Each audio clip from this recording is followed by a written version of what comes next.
Chicken. I'm Rebecca Warner, the registered dietitian with the Hearts Beat Back Heart of New Ulm project, working to bring you some of our great local cooks and chefs with some wonderful recipes. And tonight will not let you down. We have a great recipe, easy to prepare, and of course, heart healthy. And here to make that for us is Tim O'Neill. Tim, welcome back to the show. Thanks, Rebecca. I'm glad to be back. Yes, Tim is one of our frequent guests. We haven't been here for a while, but you know, when we find someone locally that enjoys cooking and can make it look this simple, we like to ask them to come back and see what we can do with some new recipes. So tell us a little bit about what you'll be making tonight and what to expect. Tonight we're going to do Thai chicken with basil. Something a little different. Most people are, they want to stay the same. We've kind of explored outside of our realm and have gotten into Thai, Chinese, and Indian, and making it at home, making it simple and having fun with it. So good. One of the things that we've noticed when we use Thai or different kinds of ethnic cooking is that we're using different herbs and spices for seasoning. And you brought in something that you can share with us for this recipe as well, right? Yes. Instead of this recipe calls for crushed red pepper, and what I brought in are some red dried chili peppers. And what these are is just like the chilies, they're dried up and they'll last for years once they're dried out, and it's great. You chop some up, when you heat it up in the pan, the heat's gonna kick the flavor in, and the main thing is these are hotter than the red chili peppers, the flakes. So then if you're gonna use these, it depends how much you like the heat. And right. That'll depend. One time try one, throw two, and it'll go up as you enjoy the dishes. So. Good. Now you can see that that's one of our varieties of peppers. You can try things like jalapenos, poblanos. You know, a recipe is just that. It's a basic tool to guide you through this, give you a general idea of our nutritional value. But as he mentioned, you can tailor this to your own spicy needs. For myself, I probably not put in any pepper at all, and for Tim, he might want to go with those serranos or the poblanos and get them as hot as he can. So let's go ahead and start putting this recipe together. All right, what we're going to start with first is we're going to start with the rice, because that's going to take the longest to cook. So in the recipe, it wants you to take 1 cup of brown rice. It's a healthier rice instead of the white rice, which is bleached. So we start with 1 cup of the rice, and then we're adding in a half a cup of water. And the one thing we've done with rice, and this recipe calls for it, is we're using flavoring. We're going to use a half a can of coconut milk, and we're going to eyeball this here. You know, the one thing we learned with the kids is that when I grew up, white rice was white rice, and when you used it, it tasted like white rice. You know, we started putting, instead of we use chicken broth, beef broth, right. Different herbs in there. And the kids love rice, with the different flavorings, and that's one of the things that... That's right. And there's so many varieties that we can do with our chicken and things, and yet we forget that with our starches or our carbohydrates, we can make those variations as well. As Tim mentioned, our brown rice is going to be a little bit healthier. It's not going to be bleached. We're going to have higher nutrients and a little bit more fiber, so it's a better choice. Now we'll just add that light coconut milk. It has a very distinct flavor, very nice, and it's going to make it nice and smooth. And that's a very traditional Thai ingredient as well. We'll find that in our ethnic food sections, and it is available in all of our local grocery stores. So don't be afraid to try that out in your recipes as well. Now we use minute rice here, so the recipe calls for regular brown rice, and that means you set it on there and it will take about 45 minutes. But since we're using the minute rice, we're going to watch it because it will cook a lot faster. So we're going to put this on medium heat. Also, as you can see, we've made a modification for time management. Many of us don't have 45 minutes to give to cooking out our rice. Don't be afraid to substitute things like the minute rice into your meal plan to make this a more feasible and doable dinner for your family. And the one episode we did, we had the rice cooker. That's great at home. It sits in the corner. You throw it in there, you close it, you push the button, and it cooks it a lot faster than you would on the stove. Right, right. Absolutely. Another helpful tool. What we're going to do is we're going to start with we're going to chop our onion first, because we will be chopping chicken as we get going here, and we've cross-contamination, so you want to start with your vegetables, and then when we're done, we'll go on to the chicken, or we can flip the board so you don't create any contamination. That's right. Now, I did choose, when purchasing these ingredients, I went with a red onion. It has a little bit more zest to it. It's called a sweet red onion, so you're going to have a lot more flavor. If you're looking for something a bit more mild, you could choose something like the yellow or even a white. It's going to be a little more tempered, but the red onion is going to have a nice kick, and that's going to go with the flow of this Thai meal we're having tonight. The color is going to be great with the red, and then the chicken, and then we'll go with the green with the basil, and it all just flows together so much easier. So, as I've mentioned many times, the more colors we can add into our plate, the more heart healthy it will be. So when we're looking for different vegetables and fruits, try to vary your colors and turn out those nutrients as much as possible. we're just giving it a rough chop here because we want the vegetables a little bigger so it looks a little nicer with the presentation. And we're just going to go ahead and we'll throw these into a bowl. Then we're going to go ahead with our chicken.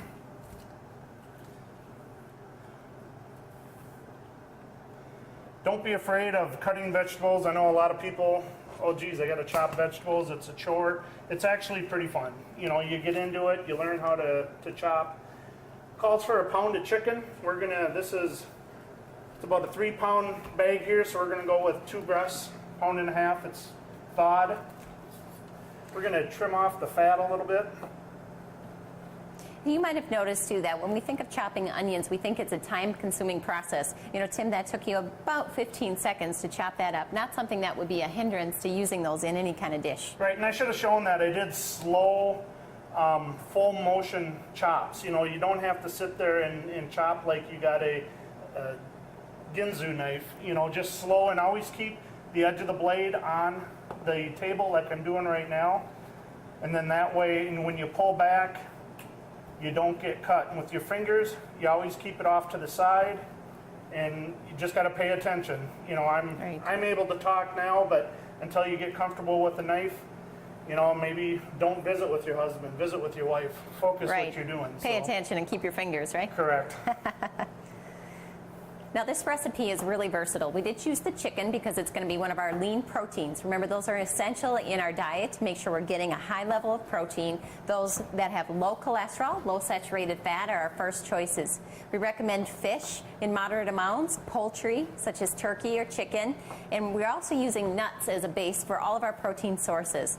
Now, you could actually use a very lean pork cut for this recipe as well. You can actually substitute in a beef as well. So whatever you'd like to mix in here, whatever your diet allows for the week. If you've already had your beef, then switch over to your chicken.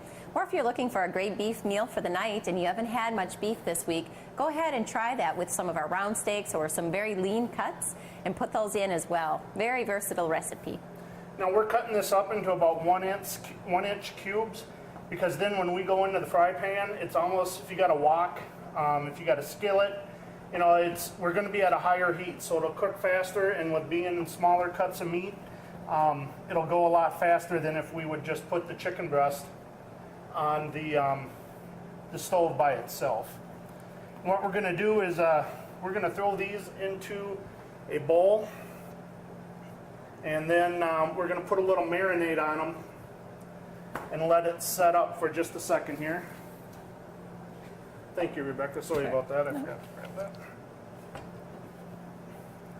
All right, we're going to go ahead and put these in here, and what we're going to do is we use a little bit of soy sauce.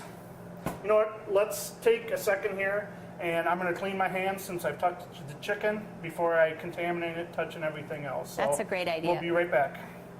All right, we're back. Tim is ready to go ahead and keep moving on our recipe. This is our Thai chicken, and we're about to make our marinade. Is that right? Correct. We're going to marinate the chicken here before we put it on the stove. And then what we're actually going to do is when we're done cooking the chicken and the onions, we're going to pour the marinade back into it to add it some more flavor as we go here. Okay. So we're going to start with 2 tablespoons of the soy sauce, and always use the low sodium. That's I'm right. going to flip the top off. Even with the low sodium soy sauce, we're very careful on our quantity. You know, when it says low sodium, it means it's lower sodium than our regular soy sauce, but this is not a low sodium food. So watch your portion sizes, follow your recipe carefully, and make sure you're not adding any extra of the soy sauce. All right, we're gonna go with 1 tablespoon of water. And it's not a lot of marinade, but it's enough, and it's gonna coat everything as we go here. And then 1.5 teaspoons of sugar. The sugar is optional, but it will give it a little flavor, a little sweetness to it. If you don't want the sugar, you don't have to put it in. So. Right. And even for our diabetic viewers, this isn't enough sugar to make a difference. Remember, we're breaking this into 4 to 6 portions, so it's a very, very small amount of sugar. It does not need to be accounted for. It is not going to be enough to reach any of our carbohydrate portions. Now, this isn't like your typical marinade. We are just going to coat it. A lot of marinades, you know, you want to marinate for an hour, you know, Overnight, up to overnight. No, this you don't have to. So we're just going to quick coat it here. And then what we're going to do is we're going to move over to the stove here, and we're going to turn on the skillet. And if you have a wok works great. If you have a non-stick pan, that works great also. We're going to have it we're going to heat this to about a medium high. We're going to put in a tablespoon of oil, just enough to coat the bottom. The main thing is you want the heat up there, but you don't want to burn it, sear it as soon as it hits the pan either. So. Right. That's a very common question that I receive pretty often, Tim, is when will the oil burn and which one burns the quickest? Now, we often hear that olive oil will burn very quickly. Well, the truth is we shouldn't have our pan quite that hot anyway, so we're talking at some pretty high temperatures before we burn our oil. So you do have to keep an eye on it, but don't hesitate to use the olive oil because you are concerned about the burning temperature. Correct. What we're going to do is we're going to start with our onions. We want to saute them for roughly, you hear the sizzle as it goes in. That's a good sign. We want to go for roughly 2 minutes, kind of sweat it out as we go, and as you put it in there, it'll break down. If you don't want to run your pan as high, you can put it in there for 4 minutes, and it'll just take a little bit longer for it to sweat. Remember, anytime you're using onions, we're looking for those to become an opaque color. That means that they've been cooked all the way through. Onions can be very overpowering. If you don't have those sauteed completely, you're definitely going to notice that as your first flavor. So you keep an eye on what Tim is doing here and make sure those onions are cooked. Right, and we want to, you know, as you cook at the higher heats, you kind of like you're using a wok, you want to move it around. You don't want it to burn, you want it to sweat. And for this dish here, you don't want caramelized onions. You want onions that are more just soft, where they sweat through. You want a little bite, but you don't want the whole crunch to it either. So, and then as we get going here, the fan kicked in. We're going to add a little bit of garlic. You do not want to add the garlic at the time you put the onions in, because the garlic will burn a little quicker than the onion. So, as I mentioned many, many times, our garlic is one of our good heart-healthy nutrients to be adding. So if you like garlic, go ahead and add in a little bit more. If it's not something you enjoy, it is one of our ingredients you can skip. But remember, it's good for your heart, so throw in a little extra.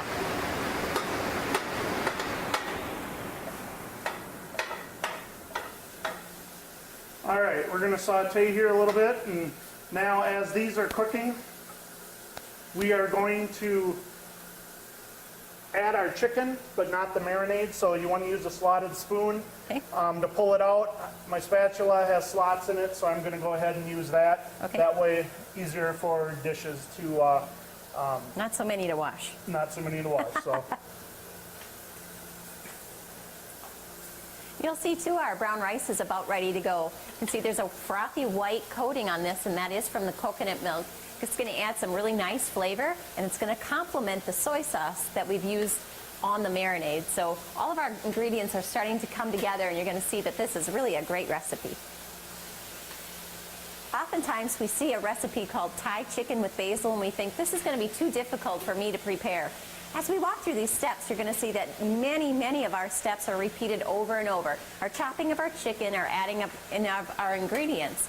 and just making sure our vegetables are cooked the right way. Don't be afraid to jump in on a new recipe, give it a try, and see if your family enjoys it. The best thing, Rebecca, to remember when you try a new recipe, everyone's not going to like every single ingredient in there. Right. So you take the recipe and you adapt it to how your family eats. Right. So I'm going to go ahead and grab this. Take the towel because it does not have a handle and no one gets burned. Excuse me. So, all right. So we just want to keep the chicken moving around in here. It will saute up rather quickly. Right, so you're going to see that these are already starting to turn to that yellowish completed color. We want to get rid of all the pink and make sure that they're cooked through, but we don't want to overcook chicken. Anytime we're overcooking, we know we're going to have a dry chicken, and no matter how hard we work on this recipe, it's just not going to come out good. So we're looking for about 4 to 5 minutes with our chicken to make sure it's done, but not overdone. Everyone always mentions that this is Thai food. It's not American food. But right now we got onions and chicken in the pan and we got rice on the side. That's right. I'm going to add some red pepper flakes to this right now. Just pretend.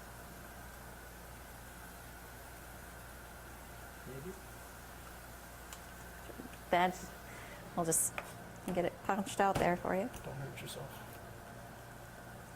There you go. All right. So we're going to add the red pepper flakes in here. And it's roughly a teaspoon here. You know, as you like the heat, you don't like the heat, that's up to you, how much you want to put in. Right. Now, if we were using the chili peppers, like you said, I would probably use 4 or 5 in there, just for the fact that I enjoy it, but my wife, she'll pick them out, she'll give them to me. She likes it cooked into it, but she doesn't like to actually eat it. So, right. And for me, that's probably plenty of spice right there. You know, that's the fun part is, you know, try different spices. You know, Right. just because it says, red chili peppers, the majority of the spices are low in calories, if no calories. It's Right. just there for flavor. Just Yep. got to watch your sodium. Yeah. And like I always say too, this would be a great dish. You can throw in just about anything. We could add in water chestnuts. We could add in some squash or zucchini. All of that's going to add some additional nutritional benefits and some extra flavor. This is your base, and go ahead and expand from there. We could even throw in some carrots, broccoli, whatever you can think of would fit just The more fine in color, this. the better it's going to look. That's right. So. That's right. All right, we're going to let that sit for a few more minutes, and then our chicken will be done. What we're going to do is we'll start setting us up for plating. So what I wanted to bring tonight to show you is this is what size plate we're going to be using. This is a 9-inch diameter plate. You might think this looks like a lunch plate, but did you know in 1945, this is the size of a dinner plate? Over the last 50 years, we have expanded our plates to over 12 to 13 inches. That means an additional 30% more food, and we wonder why we're gaining weight. So what we've done, it's our new campaign through the Heart of New Ulm, is to start to reduce the size of your plate. A 9-inch plate will fill you up, but we don't have to overload our plates and eat more than we need. So we will be using the 9-inch plate, and I'd encourage you to find those at your store as well. You can find these classified as salad plates or lunch plates. All right, what I'm going to do is, since I've cut chicken on here, is I'm going to flip the cutting board. It's a clean cutting board. Just remember, you can't flip back once you get the meat down on the table, otherwise you're right back where you're at. All right, so we got our plate here. We're going to take our little bit of basil. We're going to give it a quick chop, and then we're going to throw it in there. Fresh basil at the store is great. It'll last a while. What you don't use, wrap it up in a wet paper towel, put it back in here, put it in the fridge, Right. and you can use it up to a week, week and a half. Just keep it a little damp, and it'll be good. Through the Heart of New Ulm in our cooking classes, we've been giving away some green bags. We found those to be extremely effective in maintaining and outlasting your produce. So you can expand your time frame. Join one of our cooking classes or look for those green bags. Talk to us at the Heart of New Ulm and we'll get you set up with those as well. It's a great way to preserve your herbs, produce, whatever you have, and make sure it goes as long as possible. All right, we're really close here.